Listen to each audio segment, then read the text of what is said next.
Somerset, September 1815. The introduction had been engineered by Mrs. Dalworth, which meant it had been engineered with the quiet ruthlessness of a woman who believed that marriages were infrastructure and ought to be planned accordingly. The Duke of Ashcombe required a wife. His finances were sound, his reputation was intact, but his household had been without a duchess for 4 years, and the county had begun to talk in the way counties talk when a man of significant title remains unmarried, past the point of reason. The Renly family had a daughter, educated beyond what was strictly fashionable, possessed of a moderate fortune and an immoderate mind, and currently unattached for reasons Mrs. Dalworth attributed to the general failure of the men in 3 counties to recognize quality when it was presented to them. She had written to both families in August. She had received cautious agreement from both. She had not, it should be noted, described either party to the other with complete accuracy. Severin Renly arrived at Ashcairn Hall on a Wednesday morning in the 3rd week of September, accompanied by her uncle and the steady composure of a woman who had been the most interesting person in every room she had entered since she was 14, and had learned to carry this as a fact rather than a performance.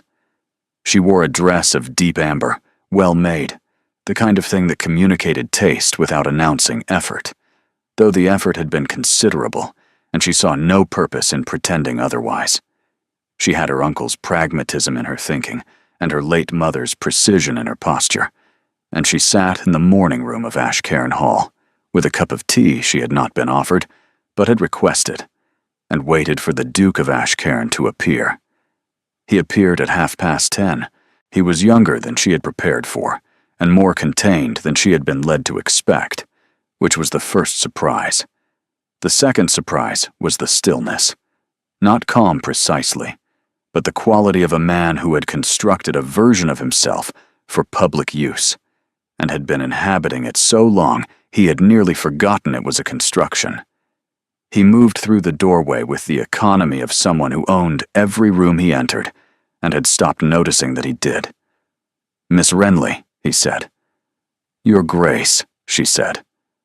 Her uncle and Mrs. Dalworth had arranged themselves near the window with the practiced transparency of 2 people who believed their presence was merely decorative. The Duke glanced at this arrangement, then at her, and said with the directness of a man who found social preamble wasteful, "I prefer plain conversation to performance. Shall we speak alone?" They were shown to his study. It was a good study. She noted this with the automatic attention she brought to rooms and to books, and to the particular way a person organized their private space, because private spaces told truths that public ones were designed to conceal. The shelves held books in 4 languages that she could see from where she sat: English, French, Latin, and what appeared to be German, though the spines were turned, and she could not confirm it without standing, which she was not going to do. The books had been read. Several had paper markers between pages. He was not a man who collected volumes for the look of them, which was, she thought, worth noting. She sat. He sat across from her. He regarded her with the focused, unhurried attention of a man conducting an evaluation, which was, she understood with perfect clarity, precisely what this was. "I will be direct," he said. "I would prefer it," she said. "I am in need of a wife," he said. "My requirements are specific. I need a woman of respectable family, who is capable of managing a household of considerable size and representing the Ashcairn name in society. I need a woman who understands the obligations of the position and who will conduct herself with the discretion and the dignity the title demands." He paused. His gaze did not waver. "I have no interest in a wife who imagines the role to be something other than what it is. The Duchess of Ashcairn is a position of responsibility, not a stage for personal ambition or intellectual display." The word display did the work he had designed it to do. In another conversation, it might have been neutral. In this one, delivered with his particular pause and his particular gaze, It meant he had been told something about her, and had already decided what it signified. Severin looked at him across the study. She looked at the set of his jaw, and the careful architecture of his stillness, and the way he had chosen, and then reconsidered his phrasing. And she understood, with the precision she brought to all languages, including the unspoken ones, that the weight in his sentence was not about her at all. "You have been disappointed before," she said. Something shifted behind his expression, a door closing. "That is not the subject of this conversation." "It is entirely the subject of this conversation," she said, "though I understand why you would prefer it were not." The silence that followed had texture.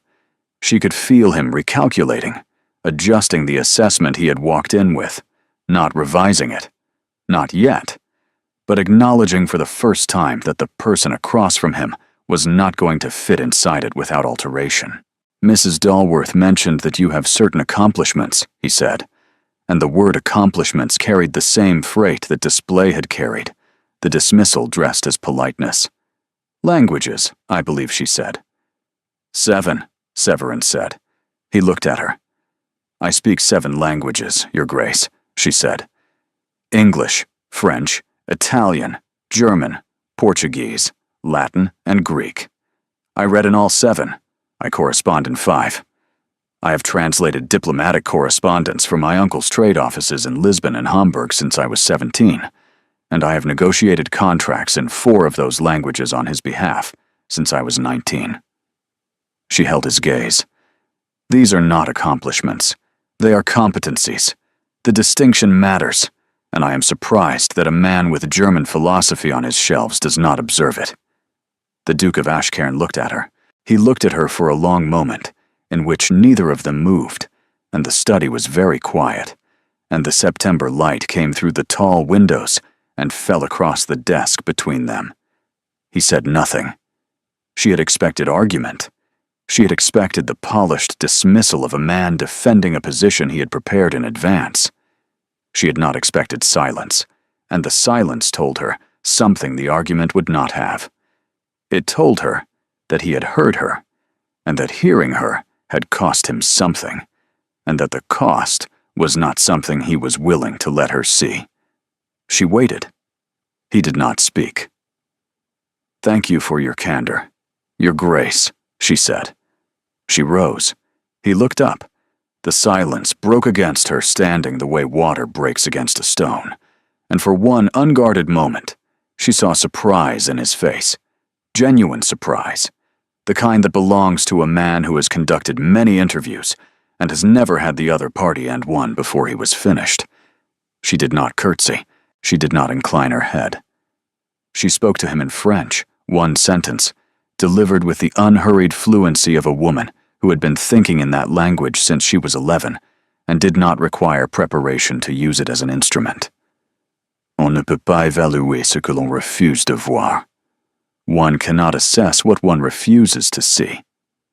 She held the French in the air between them for exactly long enough, and then she turned and left the study and collected her uncle from the morning room with the efficient calm of a woman whose business was concluded, and was in the carriage before Mrs. Dalworth had fully registered that the interview had ended 20 minutes ahead of schedule. Her uncle, who had spent 30 years in international trade and had developed the habit of reading situations the way other men read newspapers, said nothing until they had cleared the Ashcairn gates, and the hall was behind them in the September afternoon. "Well," he said, "he requires a function," Severin said. "He does not require a mind." Her uncle was quiet for a moment.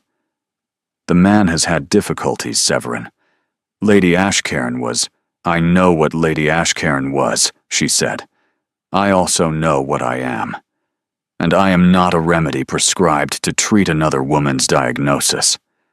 Her uncle looked out the window at the Somerset Hills, moving past in the late September light. "What will you do?" She looked at the road ahead. She had been considering it since the moment he had said the word display, which was before the silence, which was before the French, which meant she had been considering it for approximately 12 minutes, and had already arrived at a conclusion.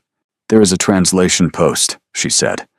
"An appointment with the Foreign Office liaison in Bath. The position manages correspondence between the Western trading ports and the diplomatic offices in Lisbon, Hamburg, and Naples. It has been vacant for 3 months because the last holder spoke only French and English and could not manage the Portuguese trade documents." Her uncle turned from the window. "That is a government appointment." "It is a civil appointment attached to the Trade Commission," she said. "It is salaried, it is substantive, and it requires fluency in a minimum of 4 languages. The offices are located on Harford Street in Bath, which is 20 minutes by carriage from Ashcairn Hall." Her uncle looked at her with the expression of a man who had been paying close attention to this particular person since she was 12, and who recognized the precise quality of her voice when a decision had been made and was no longer available for discussion. "20 minutes, he said. "The location is convenient," she said. "Severin." "It is an excellent professional opportunity, Uncle. The proximity is incidental." He looked at her. She looked at the road. Neither of them believed the proximity was incidental, and neither of them said so. And the carriage continued through the Somerset countryside in the September light, and Severin thought about a study with books in 4 languages, and a man who had handed her a dismissal wrapped in the language of requirements, and had then gone silent when she unwrapped it. She almost believed the appointment was entirely about the work. The translation post was secured in October, which was faster than most government appointments in Somerset, because Severin Renly had her uncle's connections and her own credentials, and the determination of a woman who had decided something and considered delay and inefficiency. The Foreign Office liaison, a man named Harkness, who had been managing the Western trade correspondence with 2 translators and his own limited French for the better part of a year, received her application on a Tuesday and offered her the position by Thursday, having tested her in 4 languages during the interview, and found himself, for the first time in 11 months, in possession of a staff member who could actually read the documents arriving from Lisbon without requiring a secondary translation from the Portuguese consul, who charged by the page and was slow about it. The Duke of Ashcairn was informed of the appointment by Mrs. Dalworth, who mentioned it during a Sunday call at Ashcairn Hall in the manner of a woman delivering intelligence while presenting it as gossip. "Miss Renly," the Duke said. He set down his correspondence. "She has taken the translation post at the Trade Commission in Bath," Mrs. Dalworth said. "The Foreign Office appointment. Languages, of course. She is apparently quite indispensable already. Mr. Harkness has not had a properly translated Portuguese shipping manifest in over a year, and Miss Renly produced 4 in her first week." The Duke looked at the window that faced east, toward Bath, toward the Trade Commission offices on Harford Street, that were, as he was aware, without having calculated it, approximately 20 minutes by carriage from where he was sitting. "The Trade Commission," he said. "Yes, Your Grace. The Correspondence Office. She manages the translation work for the Lisbon and Hamburg dispatches. And Naples, I believe, though I may have the Italian arrangements confused." The Duke was quiet for a moment. "She speaks Italian as well. 7 languages, I am told," Mrs. Dalworth said, with the carefully calibrated tone of a woman who was repeating information the Duke already possessed and wanted him to know she knew he possessed it. "Though I confess I cannot name them all. English, French, Italian, German, Portuguese, Latin, and Greek," the Duke said, and then stopped, because he had listed them from memory, and the listing revealed more than he had intended. Mrs. Dalworth looked at him. She said nothing. She did not need to. The Duke returned to his correspondence, and Mrs. Dalworth accepted a second cup of tea, and neither of them mentioned Miss Renly again that afternoon. But the Duke's pen did not move for some time after the conversation ended, and the letter he had been writing remained unfinished until the following morning. Severin began work at the Trade Commission on the first Monday of November, which was not the fashionable time to take up a professional appointment in Bath. November being the month when society retreated to country estates and closed its doors against the cold and the diminishing social calendar. But Severin had not come to Bath for society. She had come for the work, which was considerable and absorbing, and exactly the kind of thing she was built for. The commission offices on Harford Street occupied the second floor of a stone building overlooking the river, and the correspondence room where she worked had tall windows that let in the gray November light, and a desk that was, within a week, entirely covered in documents. Portuguese trade manifests from Lisbon, German shipping contracts from Hamburg, Italian diplomatic notes from Naples that required not merely translation, but interpretation, because the Neapolitan attaché wrote in a dialect that was 3 parts formal Italian and 1 part deliberate obfuscation, and Severin found this privately entertaining and professionally useful. She spent the first 2 weeks learning the systems, reading every document in the archive, and correcting the gaps where her predecessors had approximated rather than translated. There were errors, significant ones. A Portuguese trade agreement from March had been translated with a clause that reversed the liability terms, and no one had noticed because no one in the office read Portuguese with sufficient precision to catch a subjunctive where an indicative should have been. She caught it. She corrected it.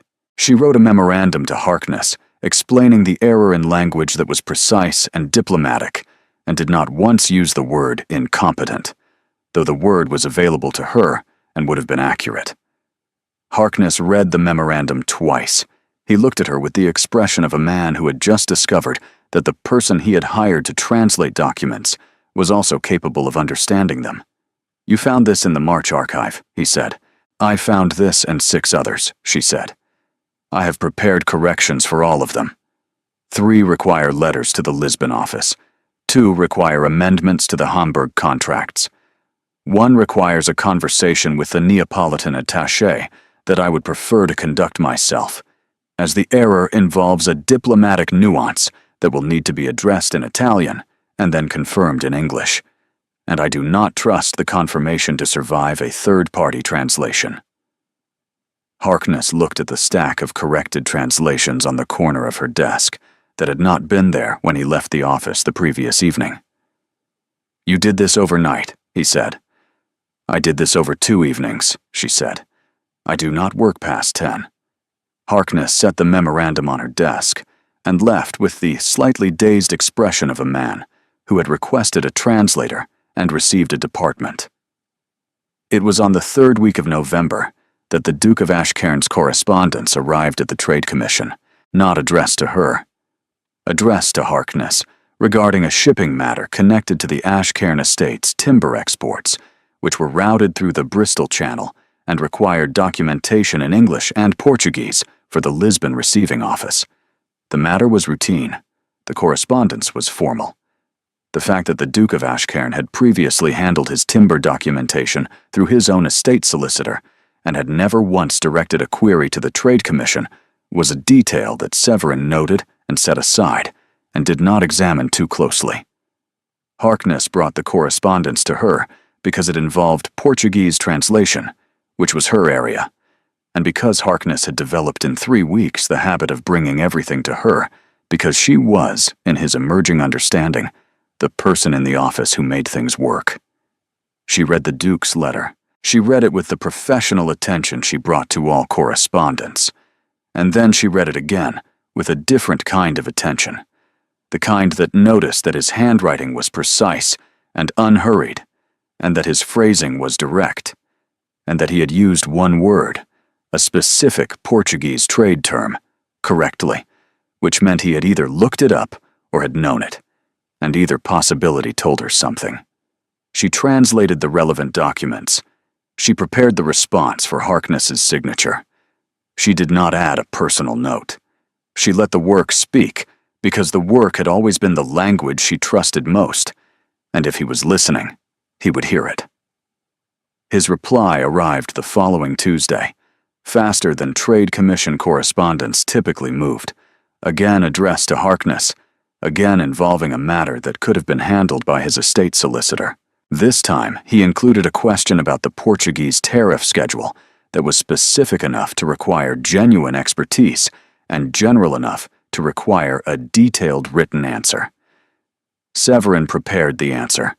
It was thorough and precise, and 3 pages longer than strictly necessary, because the question opened onto a broader issue of tariff classification that she thought he should understand if he was going to continue exporting timber through the Lisbon route, and she was not going to provide a partial answer to a question that deserved a complete one. Harkness signed the response.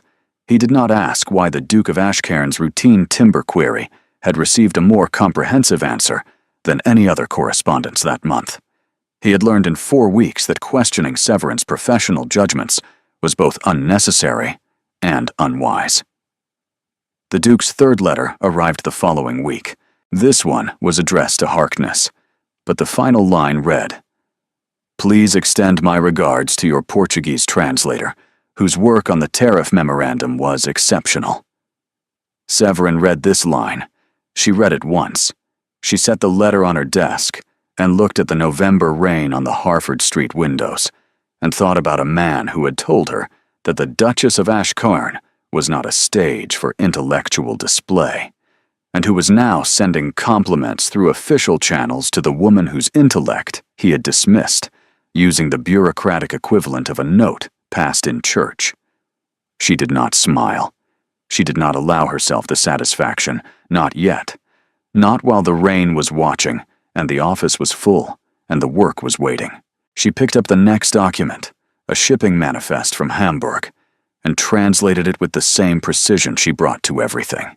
And the November afternoon continued, and she thought about the word exceptional and what it meant when a duke used it about a woman he had declined to see clearly. And she found the word interesting, and the thinking useful, and the work, as always, sufficient. The 4th letter did not come through the post. It came in person. He arrived at the Trade Commission on the last Monday of November, unannounced, on a matter he described to Harkness as urgent, involving a discrepancy in the Lisbon timber contracts. Harkness showed him to the correspondence room, which was Severin's room, which was where she was sitting when the door opened, and the Duke of Ashcairn walked through it. She looked up from a Neapolitan trade dispatch she had been annotating in the margins, in 3 languages simultaneously. "Your Grace," she said. "Miss Renley," he said. He looked at her desk. He looked at the documents covering it, the neat stacks of translated correspondence, the tariff memorandum she had written for him, still open as a reference, which told him the work had been thorough enough to become a standard. He looked at the annotations in her margins. She watched him follow the Italian into the Portuguese, into the English, watched him recognize that she was not merely translating, but interpreting, building something from the raw correspondence that had not existed before she arrived.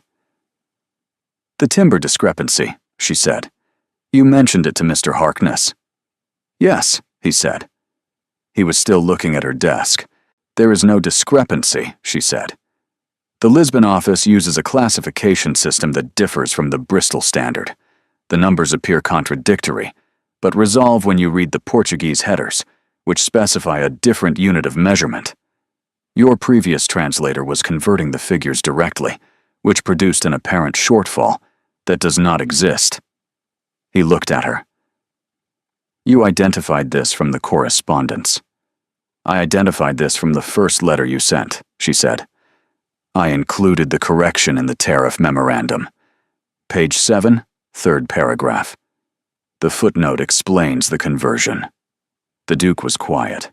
He had the expression of a man who had come prepared to discuss a problem and had discovered the problem had been solved before he arrived, and the solution had been available to him for 2 weeks in a document he had apparently not read to page 7. "I see," he said. "The memorandum was comprehensive," she said. "I would recommend reading it in full."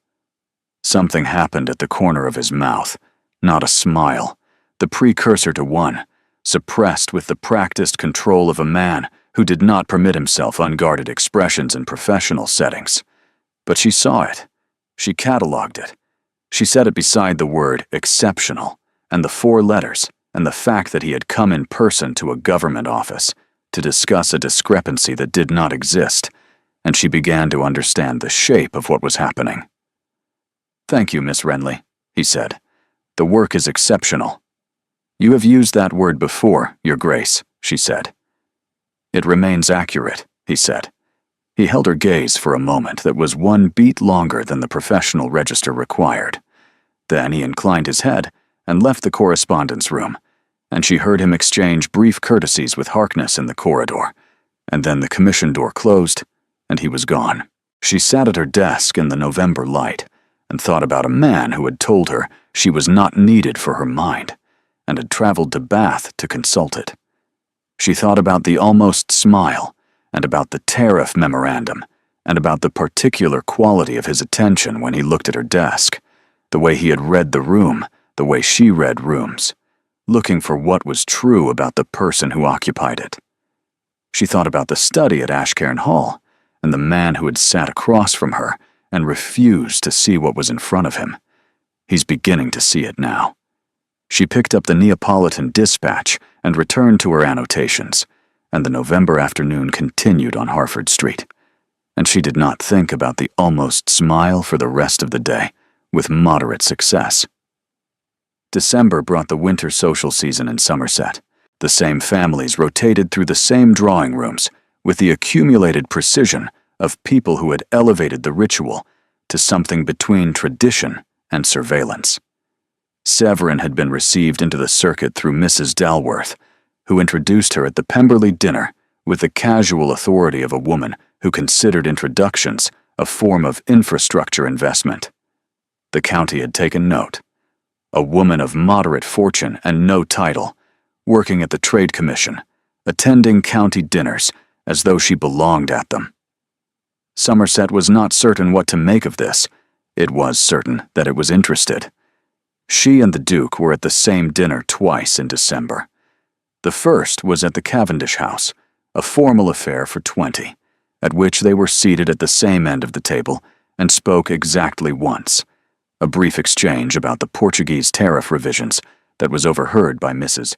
Cavendish and immediately became the most discussed moment of the evening, not for its content, but for the particular quality of attention the Duke had directed at Miss Renly during it, which 3 women and 1 very observant footman had independently noted. The second dinner was at Ashcairn Hall itself, a winter supper for 16. Severin was seated 4 places from him, between Sir Aldous Crewe, who was 60 and deaf in one ear and charming about it, and a young clergyman who spent the first course explaining the etymology of 3 English words she already knew the etymology of in 5 languages, and she was too polite to say so. She was aware, throughout the dinner, that the Duke was listening, not to her conversation with Sir Aldous, which was about the Somerset Canal system and was genuinely interesting, but to her, to the way she managed the table around her, the way she drew Sir Aldous out on the canal question and redirected the clergyman toward a subject he actually knew something about, the way she moved through the evening with the practiced ease of a woman who understood that a dinner table was a negotiation conducted with cutlery. She knew he was listening because she had developed, over 2 months of correspondence and 2 dinners and 1 visit to her office, a working sense of where his attention was, the way a translator develops a sense for the structure of a language before she can articulate the grammar. She could feel it the way she felt the shift between Portuguese and Italian, a change in register, a redirection of weight. At the end of the Ashcairn dinner in the entrance hall, while carriages were called and coats were retrieved, Mrs. Dalworth appeared beside her with the quiet inevitability of a woman who had been waiting for precisely this moment. "You managed Sir Aldous beautifully," Mrs. Dalworth said. "Sir Aldous is well informed about canals," Severin said. "Sir Aldous is well informed about canals and entirely uninformed about everything else, which makes him useful at dinner and exhausting at breakfast," Mrs. Dalworth said. She looked across the entrance hall at the Duke, who was saying goodnight to the last of his guests with the formal economy of a host whose evening was concluded. "He watches you." "He watches everyone," Severin said. "It is the habit of a man who manages a room." "He manages rooms," Mrs. Dalworth said. "He watches you. The distinction matters." She paused. "I believe you once said something similar to him about the distinction between accomplishments and competencies." Severin looked at her gloves. "I am aware of the history," she said carefully. "Lady Ashcairn." "The history," Mrs. Dalworth said, "is a failure that he has been wearing as armor. Armor can be removed." She paused. "With the right instrument." "Mrs. Dalworth," Severin said, with the composed directness that was her natural register, "I took the translation post as a professional appointment." "Of course you did," Mrs. Dalworth said, with the serenity of a woman who had heard variations of this statement from two different people in the same month and had formed her own conclusions about both. "Good evening, Miss Renly." January brought the coldest weather Somerset had seen in 3 years, and with it, a crisis. The Lisbon Trade Office had sent an urgent dispatch, written in Portuguese with annotations in Italian, regarding a tariff dispute between British trading interests and the Portuguese Customs Authority. A shipment of Somerset wool had been held at the Lisbon docks for 6 weeks over a classification disagreement, and the documentation had been escalating in hostility for a month, and no one in the Western Trade Commission had been able to resolve it, because no one could read the Portuguese legal citations the Customs Authority was using to justify the hold. No one except Severin. Harkness brought her the dispatch on a Tuesday morning with the expression of a man delivering a problem he had been losing sleep over. She read it in 11 minutes. She identified the legal issue in 14. The Portuguese Customs Authority was citing a tariff code from 1812 that had been superseded by a bilateral amendment in 1814, and the amendment had never been translated into English because the previous translator had not read Portuguese legal documents, and the Lisbon office had not thought to flag the discrepancy because the Lisbon office assumed that London knew what its own trade agreements contained, which was, Severin thought, an optimistic assumption about any government. She drafted a response in Portuguese. She drafted a companion letter in English for Harkness. She drafted a third document, a memorandum to the Foreign Office liaison in London, explaining the broader implications of the tariff misclassification and recommending a systematic review of all Portuguese trade codes adopted since 1812.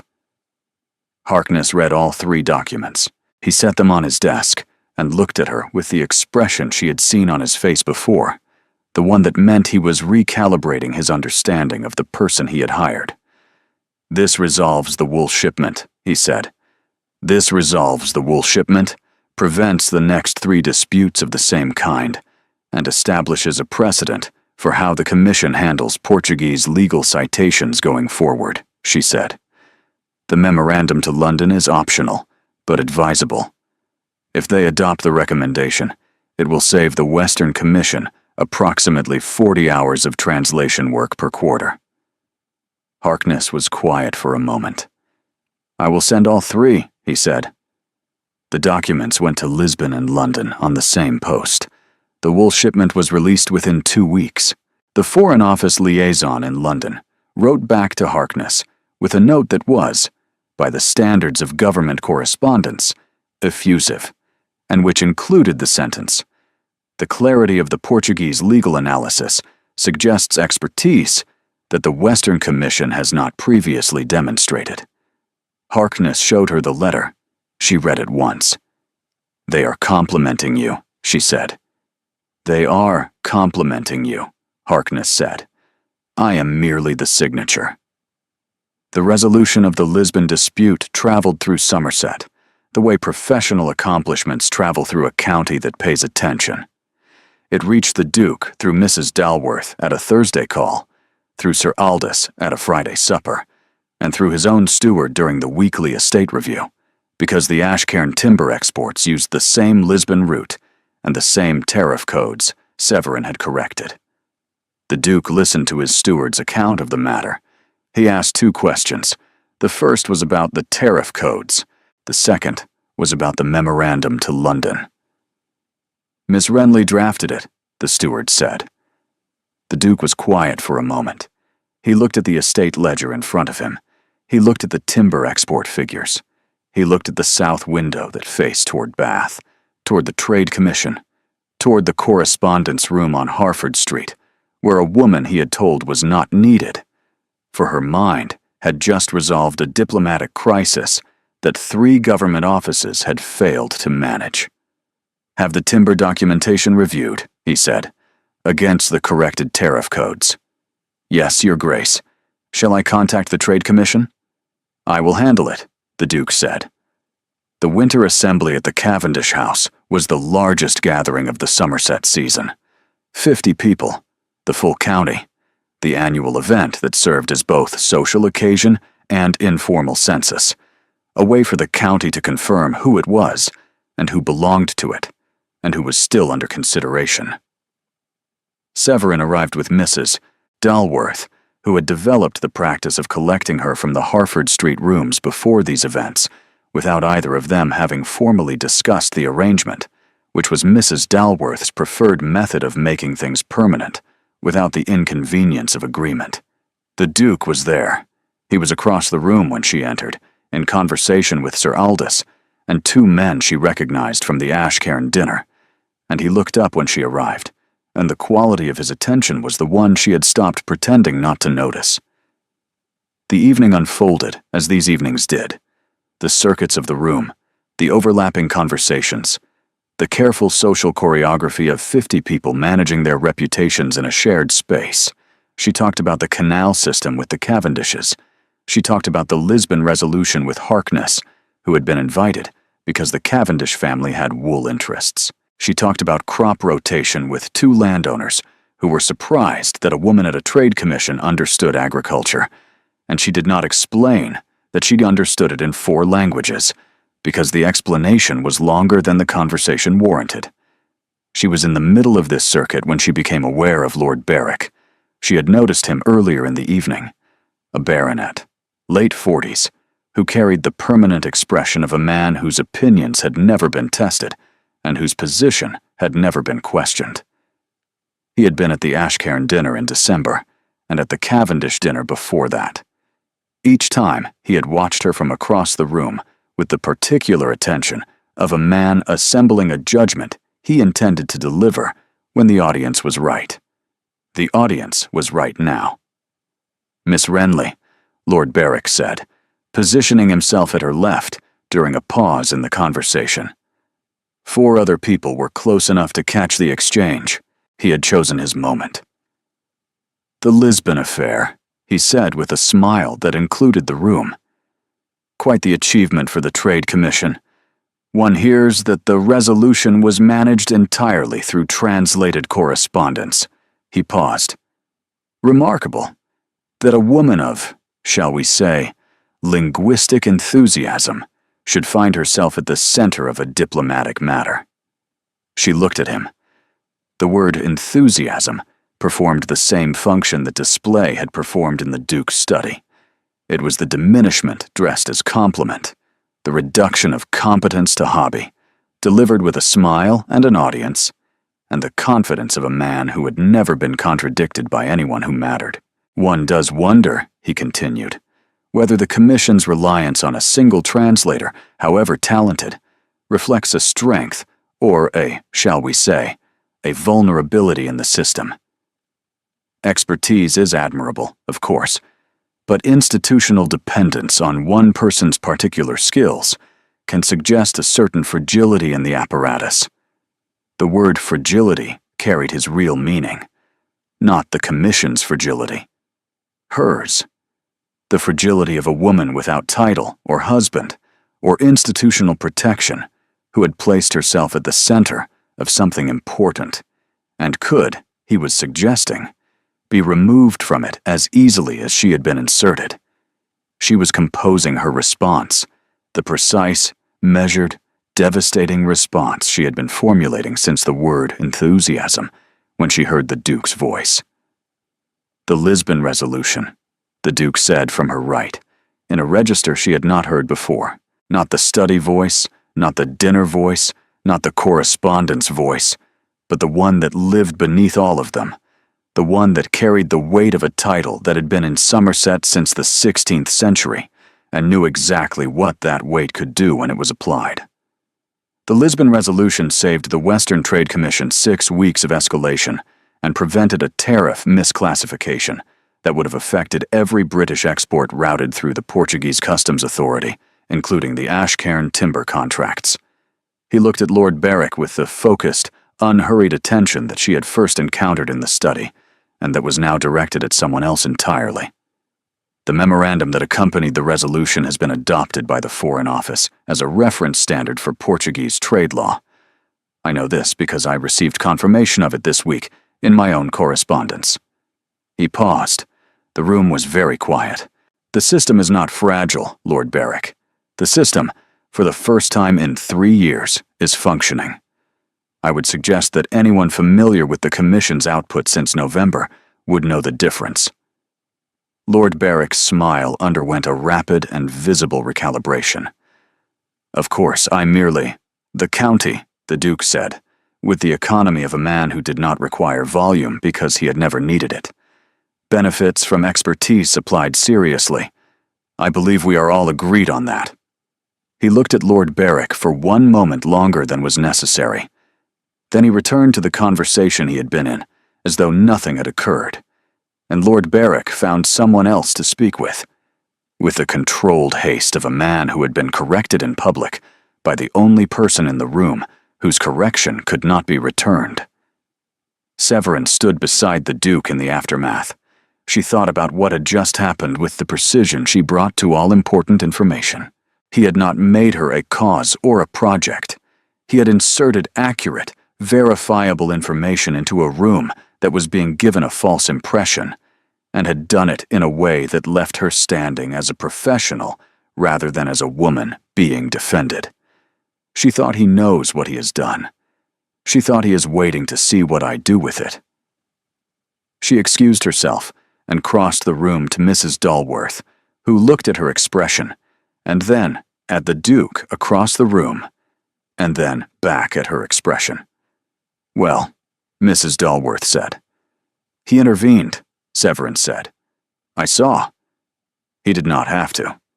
"No," Mrs. Dalworth said. She accepted a glass of wine with the composure of a woman who had been waiting for this conversation for 3 months. "Lord Berwick will be measured for the rest of the season, which is useful for everyone." Severin looked across the room at the Duke, who was in conversation, and was not looking at her. "He cited the Foreign Office adoption," she said. "He made it about the work." "He made it about the work," Mrs. Dalworth agreed, "so that Berwick had no path forward, so that the room understood the position without requiring a declaration, and so that you were defended without being diminished." She paused. "Which requires a very specific understanding of who you are and what matters to you." Severin held her glass. "He was wrong about me," she said. "In the study." "Yes," Mrs. Dalworth said, "and he has known it for some time." She looked at the Duke across the room. "He is a man who revises slowly but thoroughly. When the revision is complete, it is permanent." Severin thought about the French sentence in the study. "On ne peut pas évaluer ce que l'on refuse de voir. One cannot assess what one refuses to see." She thought about the version of herself who had delivered it, and the version of herself standing in this room 3 months later with a wine glass and a diplomatic resolution, and a county that was beginning to understand what she was. She looked across the room at the Duke. He looked back. Not the assessing attention. The other one. The one she had stopped pretending not to catalogue. She held his gaze for 1 moment, 1 beat longer than the social register required, and then turned back to Mrs. Dalworth and said something about the canal bill, and the assembly continued around them, and neither of them said anything further that evening, and it cost them both considerably. He called at the Trade Commission on a Monday morning, 4 days after the assembly, which was soon enough to mean it had been decided before the assembly ended. She was at her desk when Harkness showed him in, working on a German shipping contract that required cross-referencing against 3 separate tariff classifications, and she did not rearrange her papers or her expression, because she had stopped arranging herself for his benefit sometime in November and was not going to resume the practice. "Your Grace," she said. "Miss Renly." He looked at the room that was hers in every way that mattered. "I came to discuss the timber documentation." "The timber documentation is complete," she said.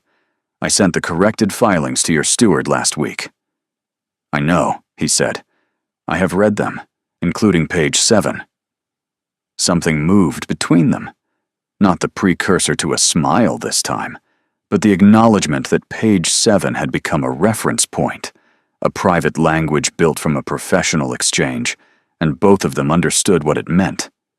"I owe you an explanation," he said. She waited. "In the study," he said. "In September. What I said to you about display and about the role of a duchess was not." He paused. He was looking at the window rather than at her, which was the only sign that this was costing him something. "It was not about you. It was about Lady Ashcairn." "I know," she said. He looked at her.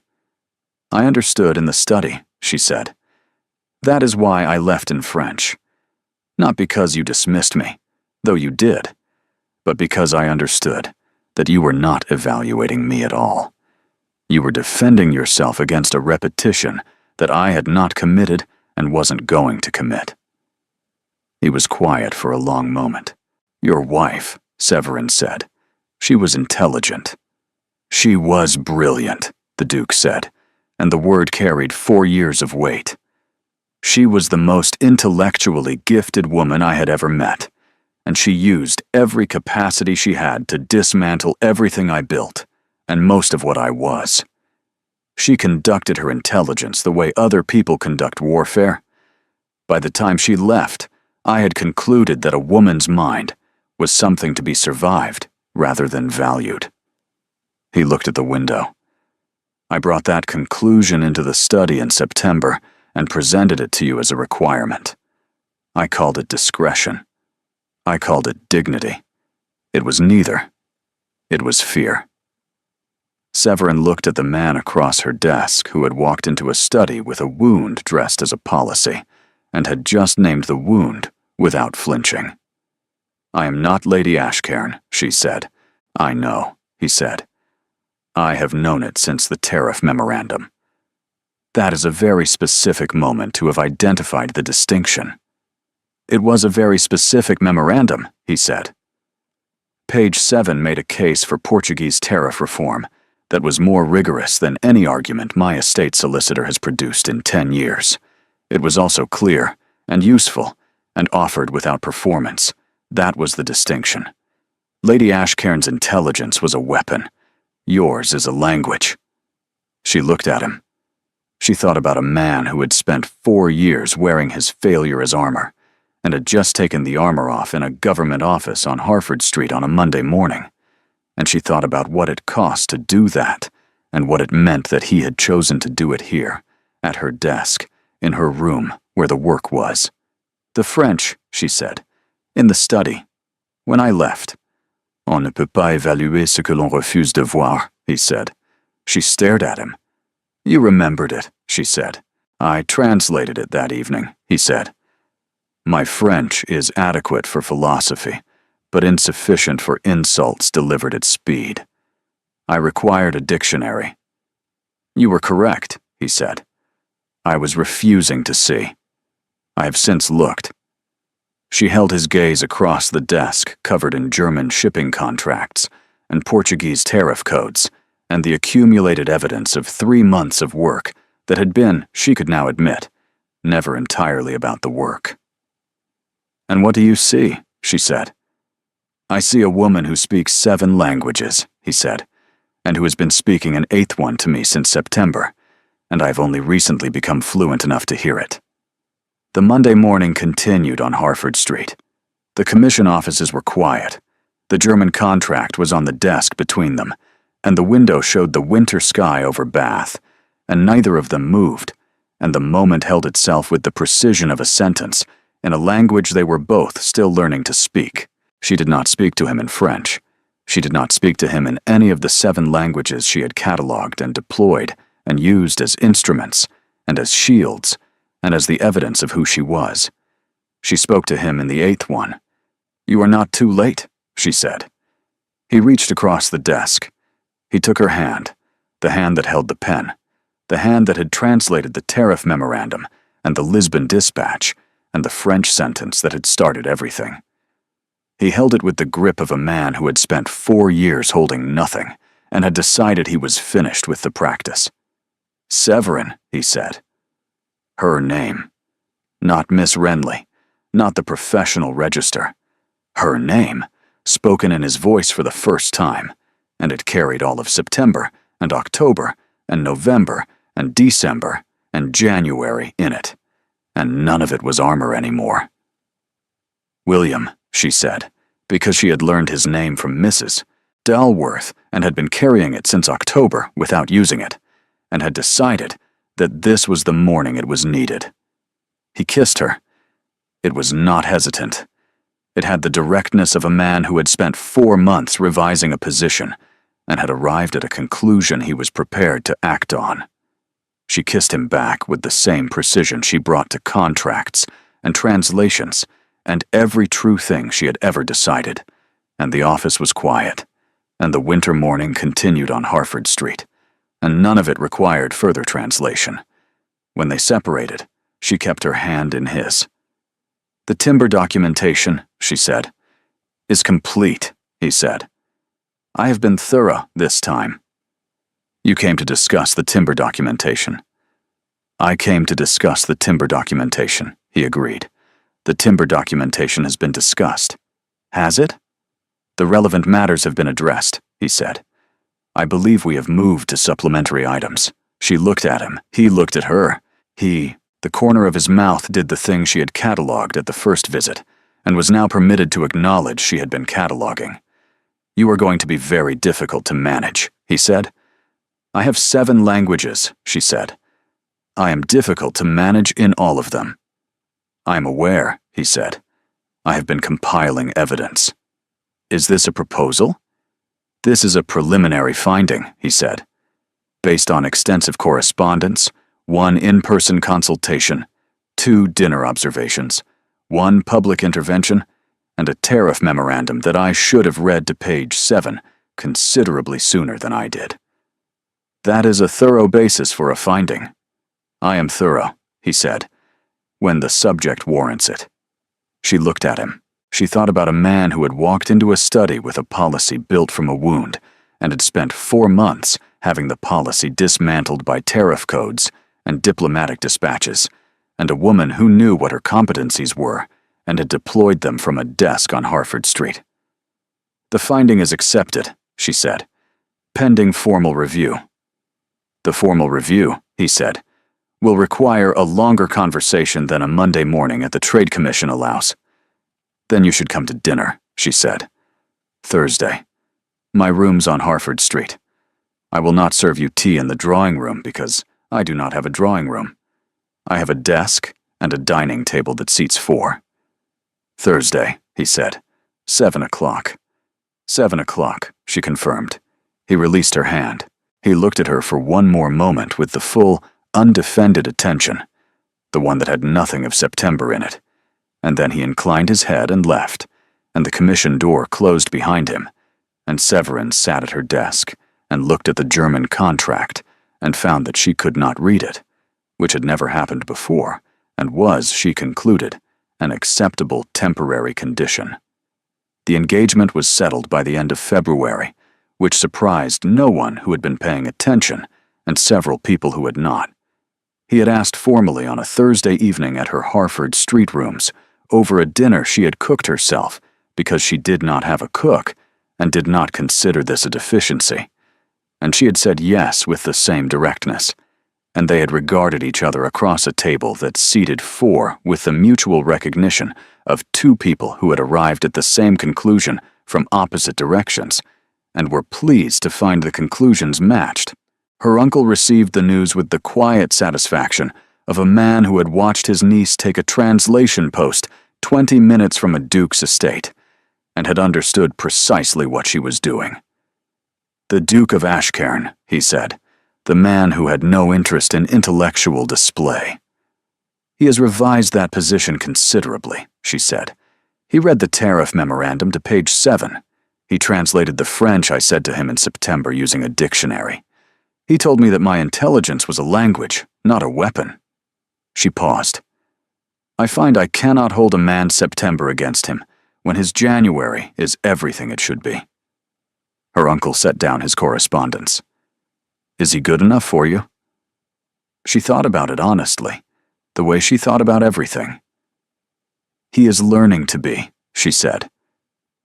"That is the best version of the answer, and the only honest one." Her uncle nodded. He wrote to the Duke that afternoon, a letter that was brief and direct, and contained the details of the Renly accounts, stated without embellishment. The Duke's reply arrived the following morning. It was addressed to Severin, not to her uncle.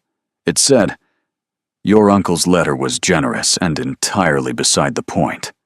I am not marrying a fortune. I am marrying a translator who will read my correspondence in 7 languages and tell me when I have failed to reach page 7. W.W." She read this twice. She put it in the desk drawer where she kept important documents. There were 5 letters from the Duke in that drawer now, beginning with the first timber query that had been addressed to Harkness, and ending with this one, which was addressed to her.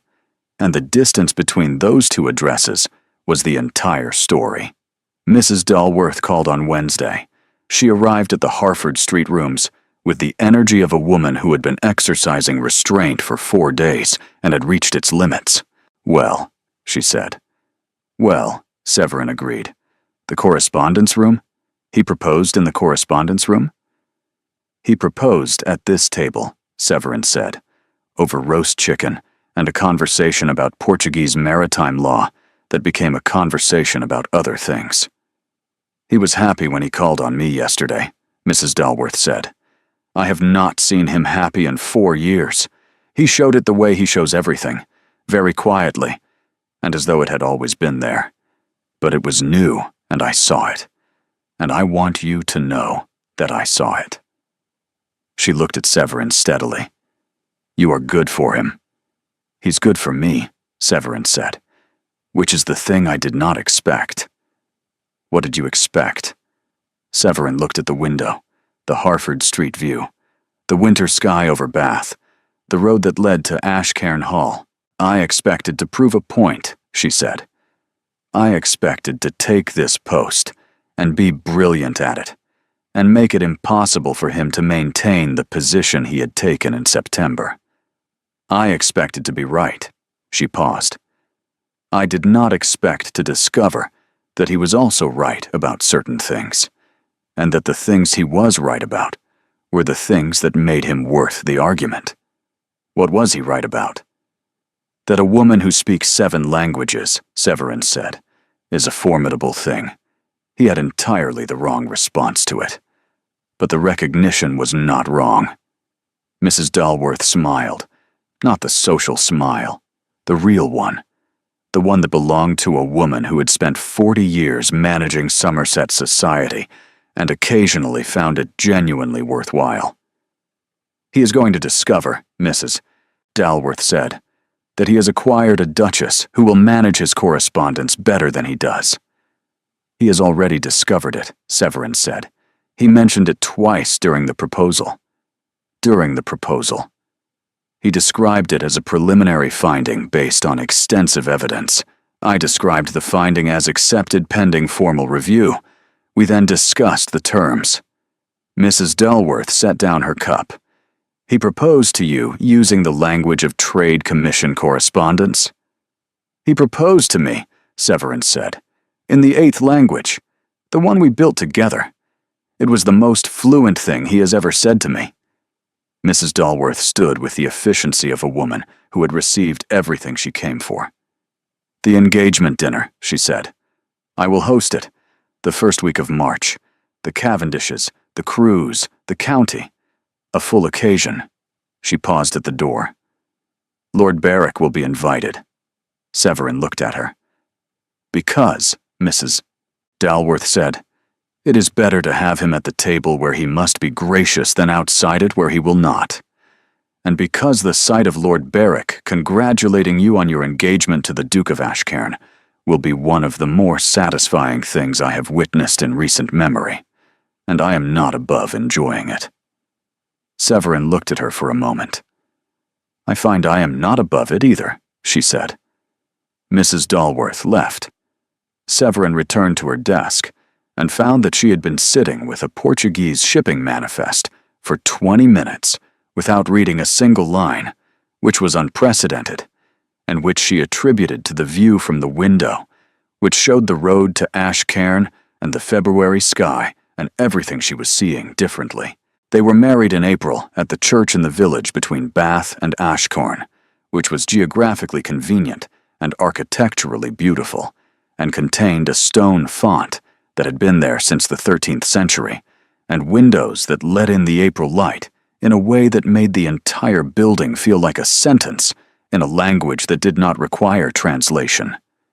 She wore deep amber. William had not been surprised. Her uncle had simply nodded when she told him. The county came, 50 people and more beyond them, because the marriage of a duke was an occasion, and the marriage of this duke to this woman was an occasion with the additional quality of a story the county had been following since September. Severin walked in on her uncle's arm and looked at William at the front of the church and thought about the study in September and the man who had told her he had no interest in intellectual display and the French sentence she had given him on her way out of his life. She thought about all the versions of the languages between them. The first, the French exit. I see what you are refusing to see, and I am leaving you to it. The second, the professional register.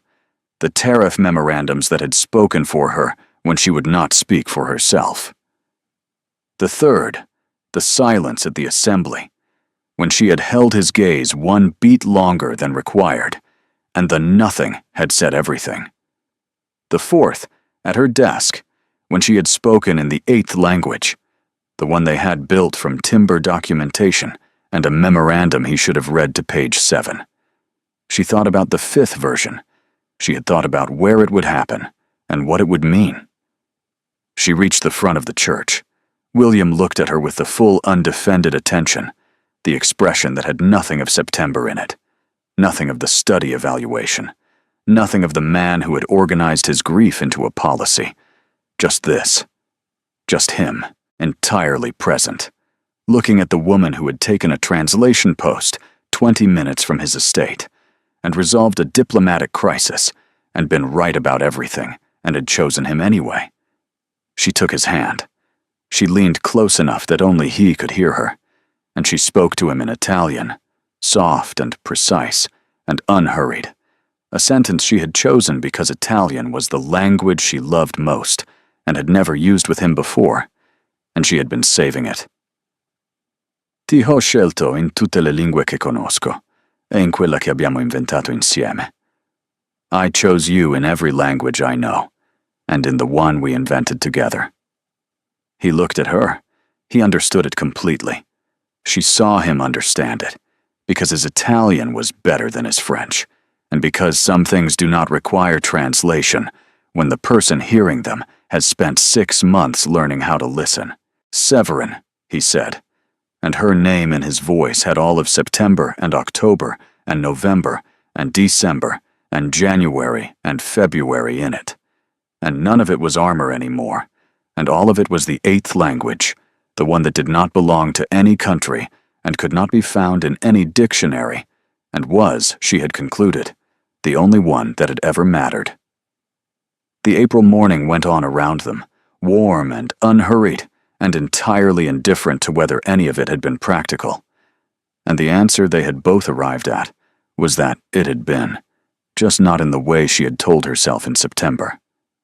The best translations, her uncle had always said, were the ones that revealed something in the new language that had been hidden in the original, She understood this one completely.